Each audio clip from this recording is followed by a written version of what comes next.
Hello, are you ready for some science fun? Using some things from your house and air in the room? How do you know there's air in the room? One, because we're breathing, okay? And two, it's pushing right up against you. And the only way we know that is if we create a fan. Everybody wave your hands. You feel that air moving? Okay, that tells you that air is right up against you. The first thing we need is an empty plastic cup or a paper cup. Okay, I've got a bowl of water, so I'm going to use the smaller cup just to make it easier, and a dry tissue. And I'm going to place the tissue inside the empty cup. But the question is, do you think the cup is really empty? Okay, there's no liquid in it, but it's full of air. How do I know? Watch and see what happens. Okay, this experiment, you got to take a little bit of practice, because what you want to do is you want to practice pushing the cup upside down straight. Don't tilt it at all. Okay, you want to go straight down and straight up. When I do that, do you think the tissue is going to stay dry or will it get wet? Let's give it a try. I'm going to go straight down and pull it straight up. Okay, and I want to shake it a little bit because there's water in the rim. All right, let's see. There you go, look at that. The tissue stayed dry, it's not wet. I'll move it again so you can see it better on the camera. Straight inside. Okay, here's my bowl of water. Straight down. Straight up. And give it a shake. There we go. Look at that. The tissue stays dry. Why do you think the tissue stayed dry? Okay, if I use my clear cup, when I put the tissue in the clear cup, you can see there's still space between the tissue and the top of the cup. So the tissue and air is in the cup. And when I push the cup straight down into the water, my strength and the strength of the air push the water away. But try it again. Let's try it again with the little cup and see what happens when I tilt it. You're going to see two things. Ready? Watch. What am I making? The bubbles. And look, when my cup tilts, okay, I can squeeze the water out. Okay. When the cup tilts and makes bubbles, the water is pushing the air out and the tissue gets wet. Okay, so we'll try it again.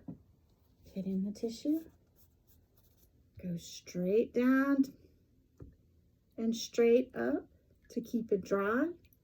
And when you tilt it,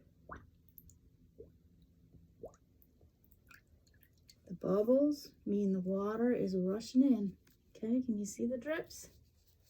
See the wet, soggy tissue? All right. So that's one experiment that tells you that even though you've got an empty cup, it's still full of air. Watch the bottle.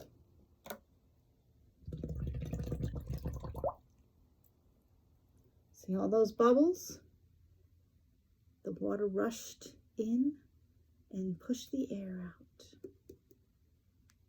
Okay, I'm going to push the water off to the side, and I'm going to show you an empty jar. But is the jar really empty? Nope, that's right. It's full of air and a string. And when I squeeze the bottle, what do you think is going to happen? Predict it. Ready? 1, 2, 3. Why did the string pop out? Here, I'll do it again. Ready?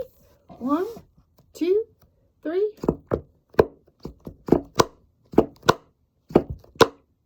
Why is the string popping out? That's right. Because I'm squeezing the bottle, which is squeezing the air, and the air is rushing out of that little teeny hole. You can do this at home too. You can ask your parents to give you an empty jar or an empty plastic bottle with a hole in the top.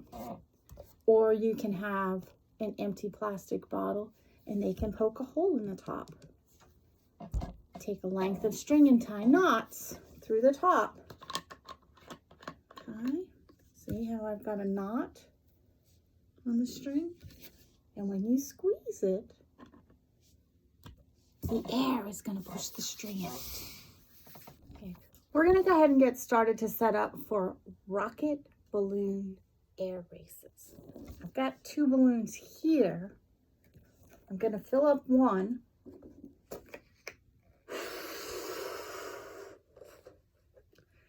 With air from my mouth. Okay. And what do you think is going to happen when I let it go? Is it going to fall to the floor? Why did it make that sound and fly? That's right, because the air was rushing out. This is something you can do at home. I'm going to blow up another balloon and I'm going to tie a knot in the bottom of it. What do you think it's going to do then? Is it going to float like this one?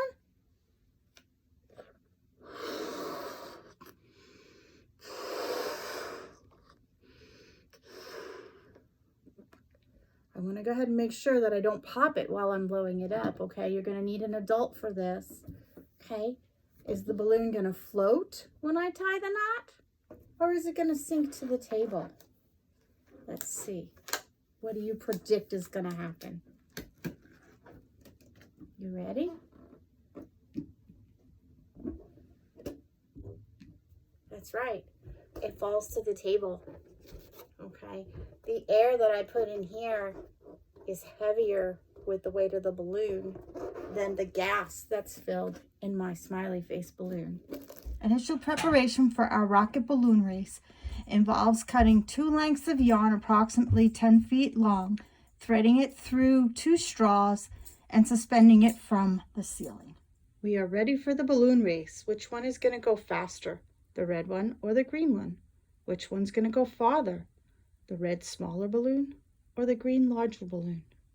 Let's see. All right, the rocket balloons are up and taped. Ready, set, go.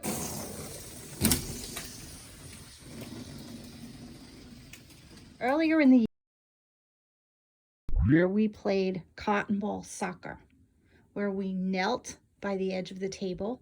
Every child got a straw of their own, and the object was to keep the cotton ball on the table, blowing it back and forth across the table. We talked about the importance of using the straw as a science tool, not leaving it around for others to use and get our germs, not blowing it in each other's faces, and putting it in the trash when we were done. But science is about asking questions and making predictions. So instead of using a cotton ball, turn it into a bigger challenge. See if you can keep a Lego on the table, blowing it back and forth without using your hands, or an empty cap. Okay, what we're going to do now is we're going to make a paper zoomer. Okay. I know you all are familiar with a paper airplane. I've folded up one. But what's nice about the zoomer is it doesn't have a point. So when you fly it in the house, it's not as dangerous to your eyes. You need 2 strips of paper. One is approximately 1 inch wide by 9 inches long. A second, 1 inch wide by about 5 inches long. 3 straws and Scotch tape. If you're using bendy straws, you want to cut the bendable portion off. And you can use 4 straws if you have them. We're going to go ahead and we're going to make a circle from the long piece.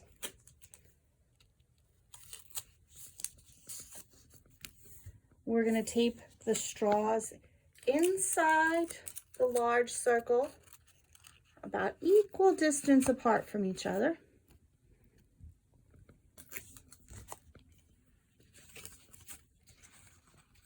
And the same thing, if you were using 4 straws, they would be equal distance apart.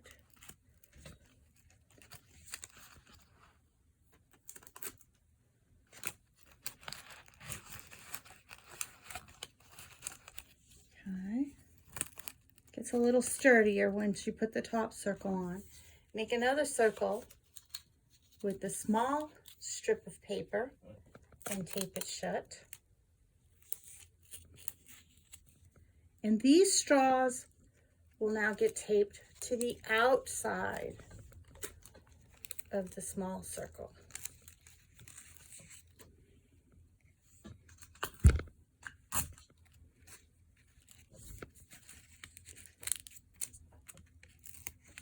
Just like that.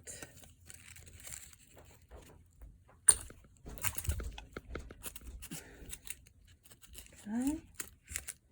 There's your air zoomer. You hold it from the bottom straw, put the small circle forward, and there you go.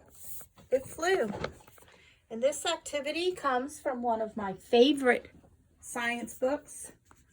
It's the Usborne Big Book of Science Things to Make and Do. I'll send the pattern with the email and my videos. Have fun with it. You can fly them inside or out. Parents, thank you all so very much for your love and support throughout the year, and especially during this strange and unusual time. It's been greatly appreciated. And to all my scientists, continue to ask questions, make predictions, or guess at what you think is going to happen. Remember, a scientist doesn't do an experiment just once. They repeat it several times and make changes as they go. Keep curious, continue to smile, stay healthy, and remember, our God is an awesome God and has a plan for each and every one of us. Much love to all. Bye for now.